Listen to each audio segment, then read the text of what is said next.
There is someone on your team who is not doing the job. Everyone knows it. Your manager knows it. Human resources knows it. And still, that person is there. They survived the last restructuring. They survived the complaints. They survived the reports. They survived everything that should have gotten them removed. And you have spent months, maybe years, asking yourself, how is that even possible? You raised the issue, documented the mistakes, spoke to the people you were supposed to speak to, and what you got back was an email thanking you for your concern, followed by absolutely nothing. Meanwhile, you got feedback over a minor mistake. You were the one who had to justify your performance. You are the one who feels like you're walking on eggshells. And that person is still there, untouchable, as if there were some invisible layer of protection that nobody ever explained to you. You were not wrong about what you were seeing. You were wrong about the rule you thought governed the system. The real rule is this: some employees are not judged by how well they do their job. They are judged by how much work it would create for someone above them to remove them. That is the distinction nobody writes in any handbook, and that distinction explains everything. It completely changes the way you need to interpret what is happening to you, because you thought you were operating inside a system that corrects failure when failure becomes visible. In reality, you were inside a system that calculates costs, not justice. And when an organization starts thinking that way, obvious incompetence can survive far longer than the silent burden carried by the person who keeps compensating for it. When you reported the problem, you thought you were pointing to a performance issue. What you were really doing was asking your manager to deal with something. And managers do not deal with problems unless avoiding them becomes more expensive than fixing them. The calculation is not moral. It is not about justice. It is about workload. If we remove this person, what lands on my desk? Who do I have to train? What process breaks if the knowledge transfer fails? And if the answer to those questions creates more immediate work than simply tolerating the problem, the complaint gets filed away and the conversation ends. They were not ignoring you. They were choosing not to take on a burden you were already carrying for free. And here is the part that reframes everything else. That untouchable employee is not just tolerated. Sometimes they are quietly preferred. You have seen it. The same person who never delivers on time, who makes the same mistakes week after week, gets more patience than you do when you make a single mistake. That is not irrational favoritism, it is calibration. When you deliver consistently, you become the standard. You become what is expected. And that means your manager now has to defend that standard across the entire team or explain why they do not. That person who does not deliver, on the other hand, has trained the system to expect less. They lowered the bar so far that anything slightly better starts to look like an achievement. And expecting less is easier than managing more. That is why you see your manager react with more irritation to your one mistake than to the constant mistakes of someone who never follows through. It is not that they do not see it. It is that you violated a high expectation that you built yourself. They simply confirmed the low expectation that person established over time. But what this system did to you, without you even noticing, is even more costly. At some point, you stopped trying to solve the problem. You started working around it. You took on the tasks that person was not doing. You stopped including them in critical projects.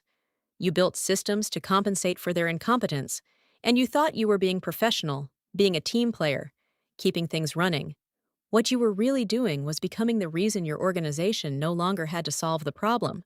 Every time you compensated, every time you covered, every time you kept things running despite that person, you gave your manager permission to keep doing exactly the same thing, not because they did not see the problem, but because you were already solving it for free.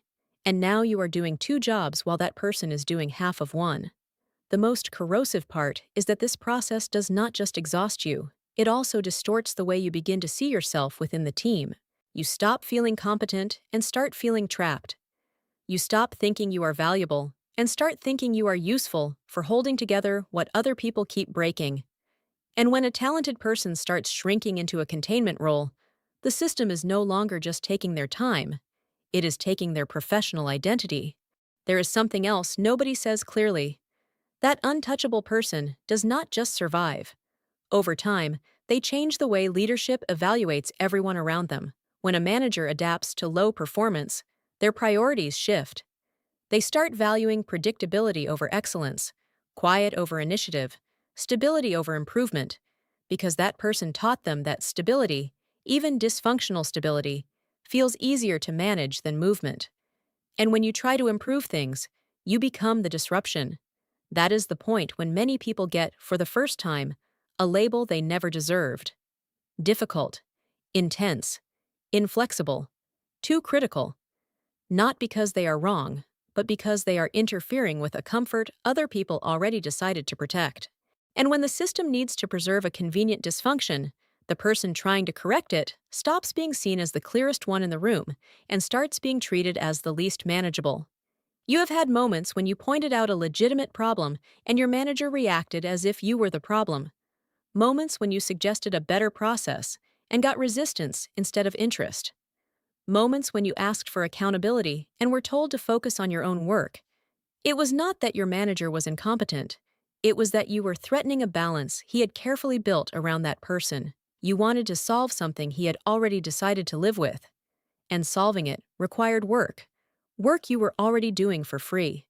Now apply this to restructurings. The people who survive cuts are not always the best ones. They are the hardest to remove. They have undocumented tribal knowledge. They have relationships with clients or vendors that feel too risky to transfer. They have been there so long that replacing them would require rebuilding more institutional memory than anyone wants to rebuild. When restructuring comes, leadership looks at two lists. The first includes the people whose absence would create immediate operational continuity problems. The second includes the people whose work can be redistributed without panic. The competent employee who documented everything, trained the team, and made themselves replaceable is on the second list.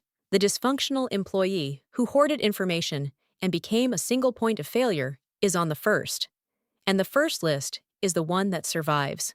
You have been operating inside a system that rewards entrenchment, not excellence, where job security comes from being operationally difficult to remove, not from being good at what you do. What looked like dysfunction was actually a coherent system optimizing for management convenience, not organizational performance. You have spent time asking yourself why competence did not protect you, why hard work was not enough, why the people who deserved consequences never faced them. And the answer was never about merit or justice. It was about who created work for the people making decisions and who absorbed that work for them. The first step towards stopping this cycle is understanding exactly how the system works, not the version you were told, but the version that actually operates. And once you understand it, what you do next begins to change. You stop quietly covering for things that will later be used as a reason not to act. You stop confusing professionalism with permanent compensation. You start documenting impact, naming costs, and making it visible which part of the team functioning depends on an overload that should never have fallen on you. Because as long as the problem keeps reaching the surface already solved, the organization will keep pretending it never really existed. It was never that nobody knew who the problem was. It was that the cost of continuing to live with it had already been assigned to you. If what you just heard gave a name to something you were living through, but could not explain, like this video, that signal tells the algorithm this content deserves to reach more people trying to navigate the corporate world without understanding the real rules. And if you do not want to keep walking into professional environments without knowing what is actually at stake, subscribe and turn on the notification bell, because that is exactly what we do here.